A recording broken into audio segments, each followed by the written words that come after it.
มาพี่ป๋าเอามาพี่บ่ฮีดอกมันบ่อยู่ในสายตาบ่ได้หูมันอยากเลยวันไหนพี่วังมาแวะมาบ้างหน่อยเป็นไรให้เห็นใจคนหีเขี้ยวขอเชียงคนหีเขี้ยวเนี่ยมีบ่น้องขอบคุณได้ใช่ค่ะอยู่ดีมีแห้งค่อยแข็งงอกเดี๋ยวพี่เด้อห่วงหาดำอายบ่ขอลายเดินมาเพียงข้างพอมีหวังได้เริ่มไปถึงบ่เป็นเมียใหญ่ชะลามีตำแหน่งหน่อยกับเมียอายแม่นดังกันเด้น้องน้อจ้า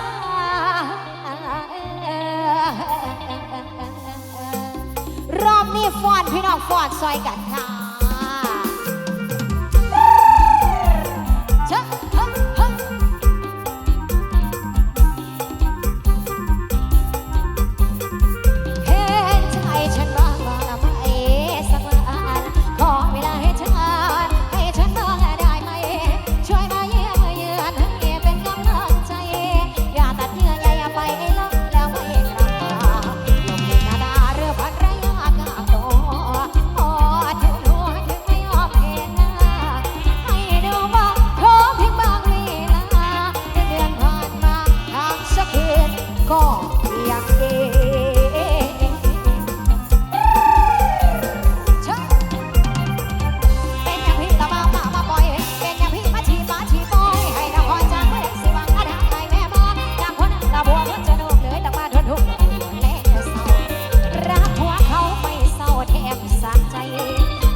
ขอเนี่ยจัดบัตรฟรีซะก่อนบัตรเสียเงินฐานจะเข้า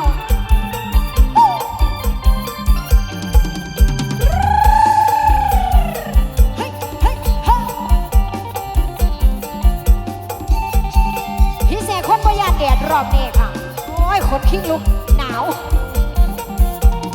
ลงหาน้ำนอนดึงหัวมาก่อนว่าได้หัวมีผัวได้ฟังคำว่าแล้วน้องอยากหัวไอ้ว่าถอนตัวเสียบ่ทาน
สองสาวสวยเกือบกับว่าใส่โอ้ยคืออ่อนซ้อนนี้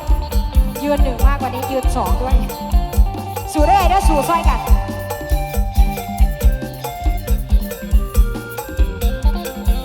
ลงหาผัวเขามันบอกกระยาดผัวเขาได้ยินนี่อย่าบอกจับต้องเกินกินนี่อย่าบอกผัวนะบอกเขาเมื่อดาวคิดเธอสิดีใจยอมพี่กับผัวหากให้มาก่อนได้แต่คิดเลิกซื่อๆนั้นเดี๋ยวบอกลาเสียงอย่าละเปียต้องแล้วเดียวถ้าหากวันใดมีให้เปลี่ยนใจขอห่างเลิกลาน้องกับป้าผัวเป็นสวนเธอมาสิกันอาชาเบิ่งแงงลูกเต้าสวยไอ้เป็นพ่อน้องก็สิเอาเรื่องอดีตเสียบ่เอ่ยว่าไม่ได้ห้ามเอาไอ้มาเป็นผัวบอกแล้วอย่าให้กินมันจีเขี้ยวก็เชื่อลมซาคนหลายใจอาจารย์จ๋ารอบนี้ฝากตอนเกิดหาลมซะก่อนจะไปสิเกิดหาฝนอะไรจ๊ะ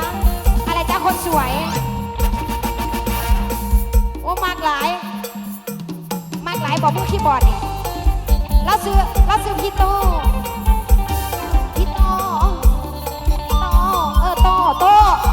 บักพอโอเคพอหลายเดี๋ยวเราจิขาไปสายเดือนตุลาออกภาษาละพัดมาหัวใจสาวหน้าคนเดืองพอคิดถึงละคนหาคนอะไรลมพัดแห้งสะเทือนไปหอดหัวใจพูดเอาเพิ่นเคยบอกไว้โลกแบบนี้เอิ้นสายลมสายยังอโนสายลมปีนี้กระแสลมพัดบ้านคือกังขนมเอาเปรียบหมอลำสัญญาใจให้ไว้ก่อนละไปอยู่เมืองนั้นแล้วนะคือบอกว่าดังสัญญาใจมากบ่โทรหาไอ้ใส่บอกว่าจะเรือโทรหาไอ้ใส่บอกว่าจะเรือปวดเอาเรือที่เร่งเส้นตัวจากคนหูฟังเอาห้ามไก่มองมาเผาต้องของเรือเสียของไก่เมืองมาอยู่ดังกับดอกสายต้องฟังอาเตียนใจว่าหอดนะหอดยังกันแต่ตัวไอ้บอกคือเมื่อวานเสื้อน้องเดินคำคนละสาว่าไปพอนะอยู่นะเบกซีสิ่งมอเตอร์ไซค์สอนผู้สาวหน้าตาดียอกกระจูจีน้องต้องแล้วสะเทือนใจโทรได้กับปอตีเห็นเมื่อเธอเป็นน้องให้คิดวุ่นวายมีคนละเขาบอกว่าเมื่อเธอรถคนละไอ้ใจบอกเคยรับสายโทรมาโทรมา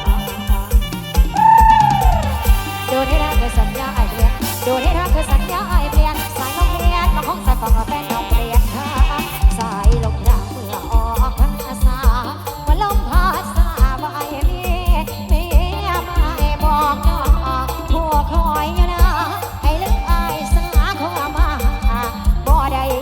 สายลมพัดสาเขาไล่ใจบ่แล้วเมาใส่จนน้องนี้น้ำตา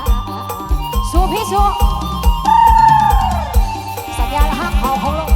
สัญญาละหักเขาคงลงฟังเสียงแล้วเราเต้นคนสายอยากให้ไอ้มายืนกันไกลๆจับมือได้บ่ได้ว่าน้องจะรอเราเพื่อพ่อหน้าไอ้จะอยู่รับไปก็จะได้ยินจากปากไอ้อย่าฝากให้ลมซาได้ไอ้อย่าฝากให้ลมซาได้ไอ้อย่าฝากให้ลมซาได้ซาเ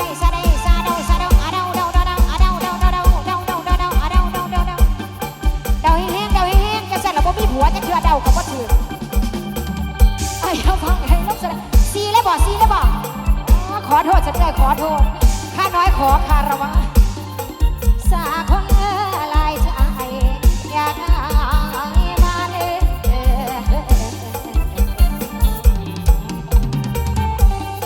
ลมสาคนหลายใจเนี่ยคะแนนรอบนี้ฝากตอนพี่น้องปันเฮาสุคนเรานี่เข้าไปต่ออาจารย์จ๋ารอบนี้ลงบนคนสีซออีกเส้นหนึ่งก็ลองกระลำนะคะ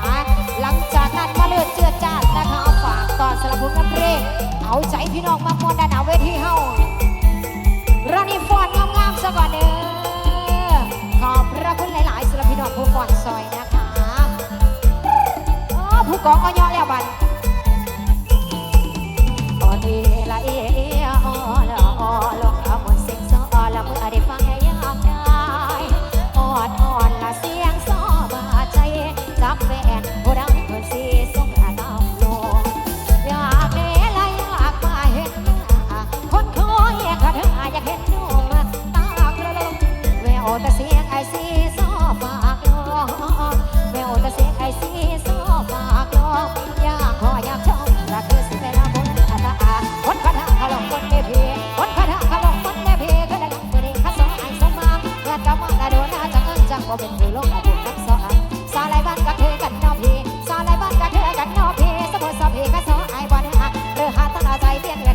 บ่เป็นอันเป็นพวกน้ำซ้อนบ่ละมาใจละอ่อนเลยเป็นตาอ่อนซ้อนละอ่อนอีอ่อนเลยสับสายไหลหาวแทบพี่สับสายไหลหาวแทบพี่จังละแม่นอ้ายสิละว่าดีแค่น้องสอนเอ้ยน้องลงคนเสียงเจ้าอยากแก้อยากเอามาเป็นเจ้าของแค่ละน้องเอาเขาสิมาเป็นเคยพอเอาเขาสิมาเป็นเคยพอมาไว้อ่อนอ้อเสียสอบลองดอกเสียงซ้อนละยามร้อนยามนางเสียงซ้อนละยามร้อนยามนางมาเป็นบักหลักมายังไปบ่เสียเฝ้าแม่พิกละสีส่งตามลมเฝ้าแม่พิกละสีส่งตามลมส่งหัวใจคนรอสุดซอเสียงสึกเป็นจังไดอากาศส่งสอน้อเสีย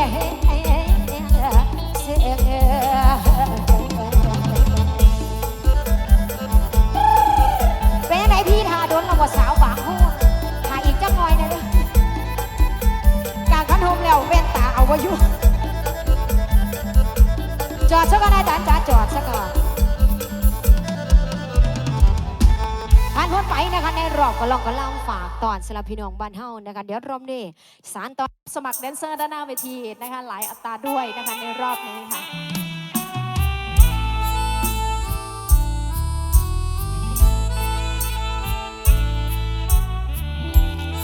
โยยอนมอดใส่กันค่ะในช่วงนี้นะคะมวยเสือน้ำหนักไปเรื่อยๆเด้อเดินใส่มาเนื้อตายบ่เคยหักผู้ใดได้เพียงเบาผ่านมาพอดนุ่มมุกดานอนบ่หลับกินบ่ได้อะไร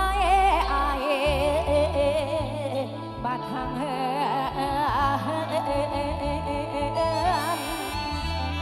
นอนหลับหลังหัวใจนั่งเรียกห้องหาพี่อยากเนตามมุกดาหารเมืองงามข้างแม่คงสัญญาน้องปอดแล้วกันในช่วงนี้กันแล้วกันค่ะลูกเด้อผู้สาวเด้อ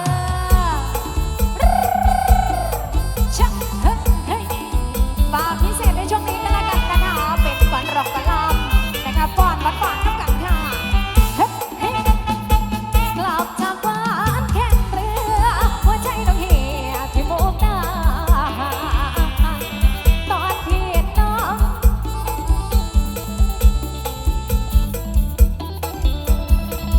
ว่าละตัวเกิดกัน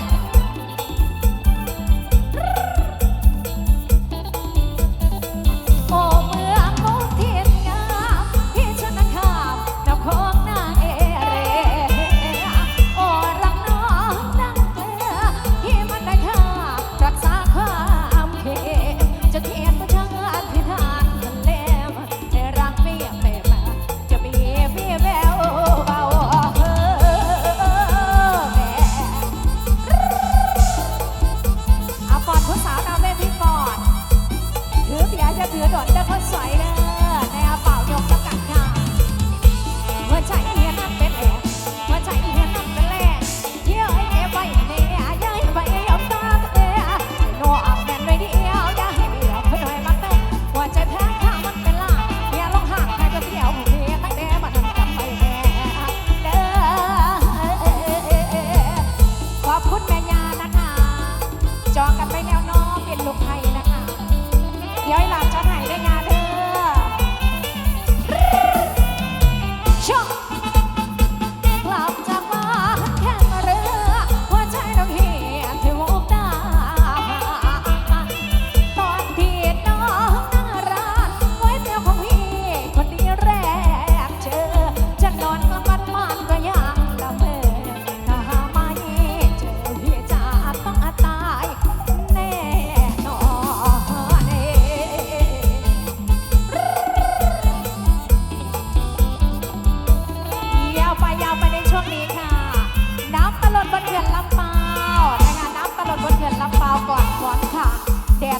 ดอกแขนนะคะฝากพิเศษนะครับแม่ยาเด้อแม่ยาขอเพลงเดียวให้3คนเมื่อเด็กจักใจดีบ่ใจดีนะคะอาจารย์รับกันไปเรื่อยๆค่ะช่างเฮ้ยเพื่อนลามป้าผู้บ่าวให้มาเจอน้องมันยังละเมอไม่มีเงาไอ้ลองลอยแล้วใจน้องหน้าใส่น้ำสาดแสงตัวเลิศสวยงามเด่นใจน้องรอนุ่มเมืองน้ำหน้าไอ้ข้ามันช้ำดูข้างในเอาน้ำใบแพ้สมัยเดือนหัวออกทางแล้วใจโยกอยู่น้ำตาสองหน้าในดวงไอ้ไม่ห่วงสาวเพื่อนกระเป๋าไอ้ไม่ห่วงสาวเพื่อนลาเมื่อ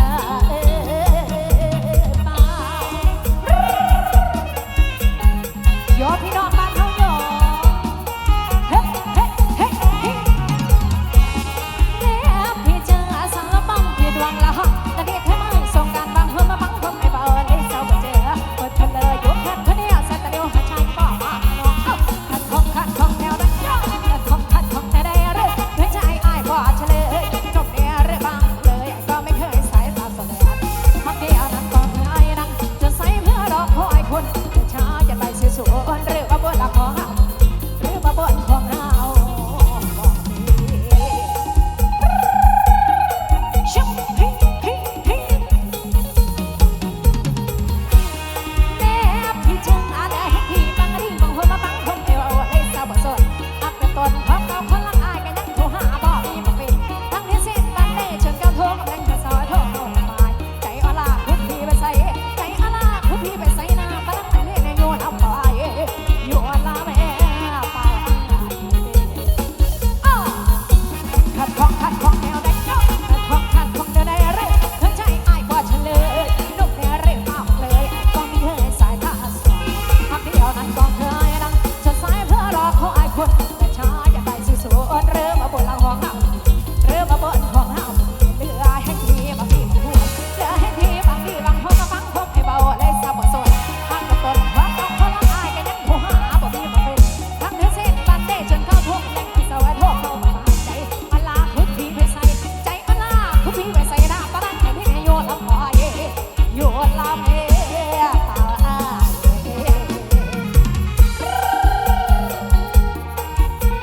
แดดกับบ่ยานหัวกับบ่ยาน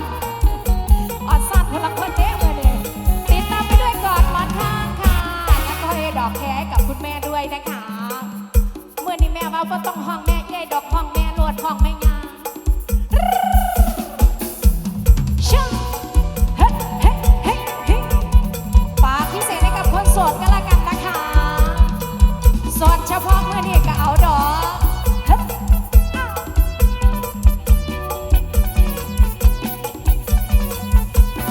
กอดหมอนทางที่ตาก็ได้สนใจเลยเพื่อรอนก่อนอายทุกคืนวันเห็นหน้า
อกแขกมื่อนี้ขอก่อนไปฟัง